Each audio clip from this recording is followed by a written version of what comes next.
Hello Transport Evolved, hello Nikki, congratulations on your Leafs MOT. That actually is quite a big milestone. 3 years, wow. And to all the cars out there that won awards this year in the Car of the Year awards, and all the people giving the awards, congratulations. I'm good those awards make you feel good about yourselves. Now, if you could explain to me which car actually is the Car of the Year, and which one's the best, and why, and how you rated it, that'd be brilliant. Thank you. Hydrogen.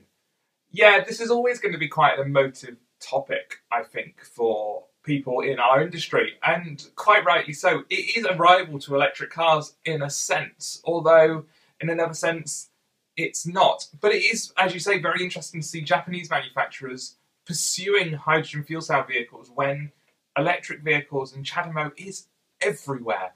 And it is everywhere. If you look at the map of Japan, and the CHAdeMO map of Japan, there are just dots all over the place. It is truly amazing. The only way I can think of it is maybe Japan has some sort of industrial process that gives off lots of hydrogen as a byproduct. Hydrogen can be a quite common byproduct of a lot of industrial processes. So maybe they've just got an excess of elemental hydrogen laying around, floating around.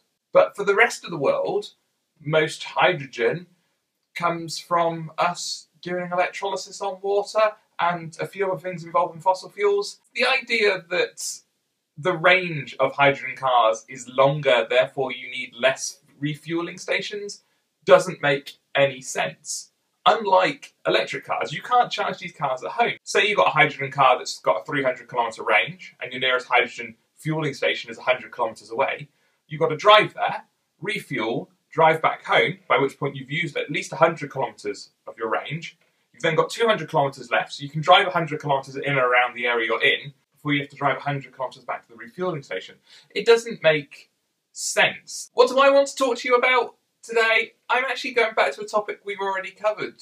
Charging for charging. I know we only talked about that a couple of days ago, but ChargeMaster in the UK has announced how much it's going to cost to charge the network from the 1st of April. And yeah, it was a bit of a shock. I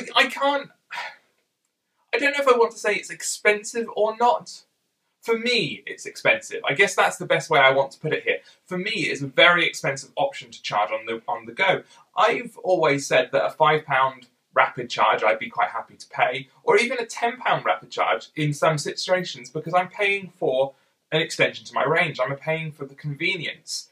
ChargeMaster has pegged their rapid charge at £8.50 for half an hour. On the surface, sounds like I should be happy with it, but you don't get a full charge in half an hour. You get maybe 80% if it's in the summer and your battery's already warm.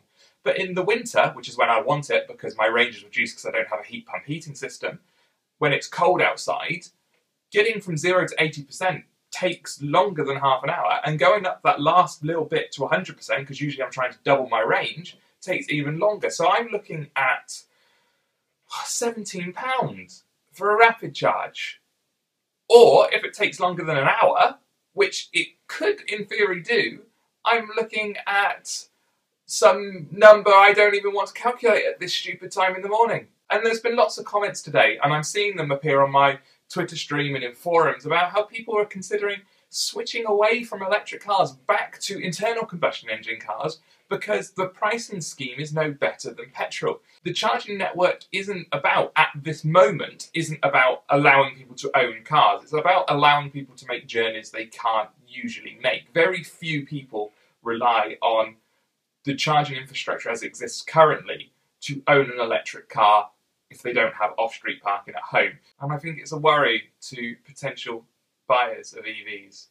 They're going to see this charging network and go, that's of no benefit to me. Because a lot of people don't realise when they're converting to electric cars that most of their charging will be done at home.